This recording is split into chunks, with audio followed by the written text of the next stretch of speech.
Hi guys, അപ്പോൾ വിഷുവൊക്കെ കഴിഞ്ഞിട്ട് പിറ്റേ ദിവസം ഞാനും അമ്മയും അനിയനും അമ്മയുടെ മേമൊക്കെ കൂടിയിട്ട് നമ്മൾ അച്ചാച്ചൻ്റെയും അമ്മാമ്മയുടെയും വീട്ടിലോട്ട് പോവാണ് കേട്ടോ. അങ്ങനെ നമ്മൾ അവിടെ എത്തിയ ശേഷം നമ്മൾ അമ്മാമ്മ തന്നെ സ്പ്രൈറ്റൊക്കെ തന്നിട്ടുണ്ടായിരുന്നു കുടിക്കാൻ. ഈ ചൂടത്ത് അതൊക്കെ കുടിക്കുമ്പോൾ കിട്ടണുള്ള ഒരു ഫീലിങ്സ് എൻ്റെ പൊന്നെ പറയാൻ പറ്റില്ല.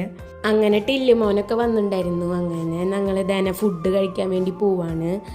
അമ്മാമ്മ തന്നെ കുറേ ഫുഡൊക്കെ ഒരുക്കി വെച്ചിട്ടുണ്ട്. ഫുഡ് കഴിച്ച ശേഷം തന്നെ ഞാൻ 2 പൈനാപ്പിളും കഴിച്ചിട്ടുണ്ടായിരുന്നു. ഞാൻ ഉറക്കം കഴിഞ്ഞ് എത്തിച്ച് നോക്കിയപ്പോഴാണ് ഗൈസ് 2 കുഞ്ഞേ പൂച്ചക്കുട്ടികൾ. പിന്നെ തന്നെ രാത്രി കുറേ പടക്കമൊക്കെ പൊട്ടിച്ചു, കമ്പിത്തിരിയൊക്കെ കത്തിച്ചു. എനിക്ക് കമ്പിത്തിരി കത്തിക്കാനാണ് കൂടുതൽ താല്പര്യം. എനിക്ക് മറ്റേ പടക്കമൊക്കെ പൊട്ടിക്കാൻ ഭയങ്കര പേടിയാണ്. എൻ്റെ അനിയൻ കണ്ടാൽ പൊട്ടിക്കുന്നത്, അവന് യാതൊരു പേടിയും ഇല്ല.